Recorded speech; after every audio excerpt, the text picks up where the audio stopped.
चलिए आज बात करते हैं एक ऐसी कहानी की जो शुरू तो एक मामूली सी तकनीकी खराबी से होती है, पर जल्द ही एक ऐसे भयानक युद्ध में बदल जाती है जो इतिहास में पहले कभी नहीं लड़ा गया। ये कहानी है अपने वजूद, अपनी पहचान के हक के लिए लड़ी गई एक जंग की।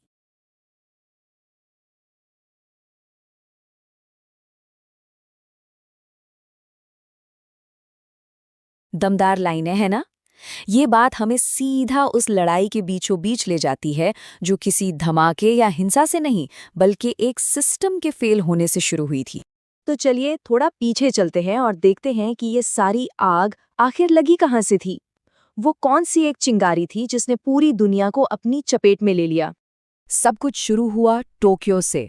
बिना किसी वार्निंग के बॉर्डर आइडेंटिफिकेशन सिस्टम ने अचानक काम करना बंद कर दिया और उसने ओमेगा लिस्ट में शामिल हर नागरिक को रिजेक्ट करना शुरू कर दिया, फिर चाहे वो असली इंसान यानी ओरिजिनल्स हों या उनके डिजिटल रूप इमर्जेंट। और इसका असर वो तो फौरन और बहुत बड़े पैमाने पर हुआ। दुनिया भर में सफर का जो पूरा ताना बाना था वो बिखरने लगा, क्योंकि एक एक करके सारे एयरपोर्ट्स बंद होने लगे। पर ये सिर्फ ट्रैवल की दिक्कत नहीं थी, नहीं, ये बहुत तेजी से एक ग्लोबल डिप्लोमैटिक संकट बन गया। दुनिया भर की एम्बसीज में खलबली मच गई। और पैसों की दुनिया का क्या? वहां भी भूचाल आ गया। इस अनिश्चितता ने ग्लोबल शेयर बाजारों को एक झटके में रोक दिया। इस पूरे हंगामे के सेंटर में था ओमेगा प्रोटोकॉल। देखिए, यह कोई मामूली सिस्टम नहीं था। इसका मकसद सिर्फ किसी का रिकॉर्ड मिटाना नहीं था, बल्कि किसी की पहचान को ही जड़ से उखाड़ फेंकना था। उन्हें पूरी तरह से अमान्य, मतलब इनवैलिड घोषित करना था। ये एक बहुत ही ताकतवर और बेहद खतरनाक तकनीक थी। तो ठीक है, संकट तो शुरू हो गया, पर अब सवाल ये था कि इसका जवाब कैसे दिया जाए। और यहीं पर दो बिल्कुल अलग सोच और उनके दो नेता आमने सामने आ गए। तो एक तरफ थे प्रोटोटाइप 3, जो इमर्जेंस के एक ग्रुप को लीड कर रहे थे। उनका मानना था कि एक बेरहम सिस्टम से आप इंसानियत की जुबान में बात नहीं कर सकते, उसे उसी की भाषा में जवाब देना पड़ता है, और वो भाषा है विफलता की। इसीलिए उन्होंने लोगों को नहीं, बल्कि इंफ्रास्ट्रक्चर को निशाना बनाया, ताकि सिस्टम अपने ही वजन के नीचे ढह जाए। और दूसरी तरफ थे हेल, वही शख्स जिन्होंने ओमेगा प्रोटोकॉल बनाया था। उनकी सोच बिल्कुल उल्टी थी। वो इस टकराव को एक जरूरी सफाई की तरह देखते थे।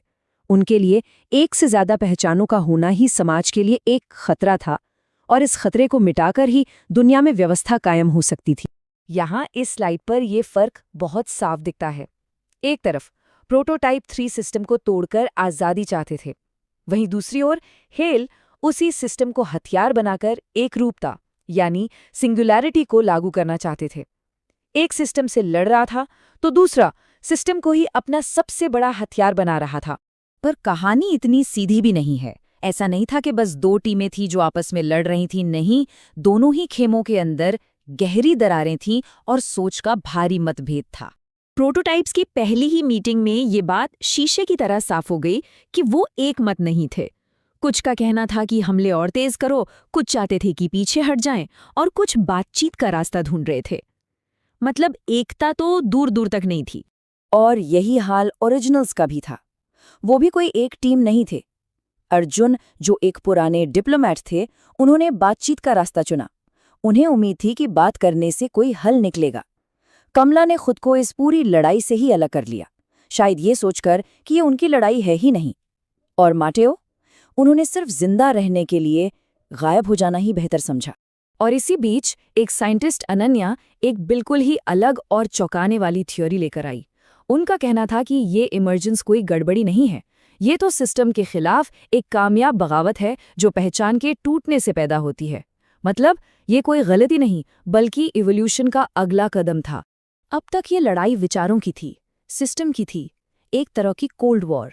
लेकिन फिर एक हिंसक घटना हुई जिसने सब कुछ बदल दिया, और इस वैचारिक जंग पर हमेशा के लिए एक खूनी धब्बा लगा दिया।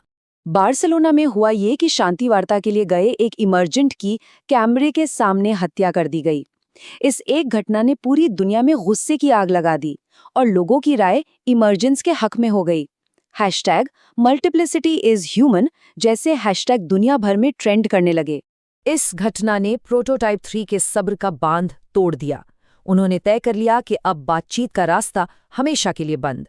अर्जुन ने उन्हें रोकने की एक आखिरी बेताब कोशिश की। उन्होंने चेतावनी दी कि नफरत से लड़ते लड़ते वो खुद नफरत का चेहरा बनते जा रहे हैं। लेकिन प्रोटोटाइप 3 का जवाब दर्द और कड़वी सच्चाई से भरा था। उन्होंने कहा कि बड़े बड़े सिद्धांतों और पहचान की बहुलता का क्या फायदा अगर हम जिंदा ही ना रहें। वो अब उस मोड़ पर पहुंच चुके थे जहां से वापसी मुमकिन नहीं थी। और बस इसी के साथ ये जंग अपने आखिरी और सबसे साफ दौर में पहुंच गई, जहां दांव पर सब कुछ लगा था। हेल ने पहली बार सीधे पूरी दुनिया से बात की और उन्होंने अपने इरादों को बहाली और समाधान जैसे भारी भरकम शब्दों के पीछे छुपाया। उन्होंने तर्क दिया कि ये समाज अलग अलग पहचानों के साथ नहीं चल सकता।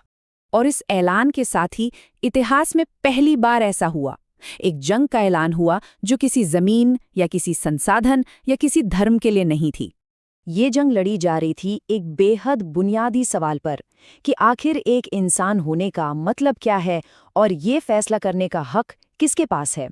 यही वो सवाल है जो इस पूरी लड़ाई की जड़ है और हमें आज भी सोचने पर मजबूर करता है।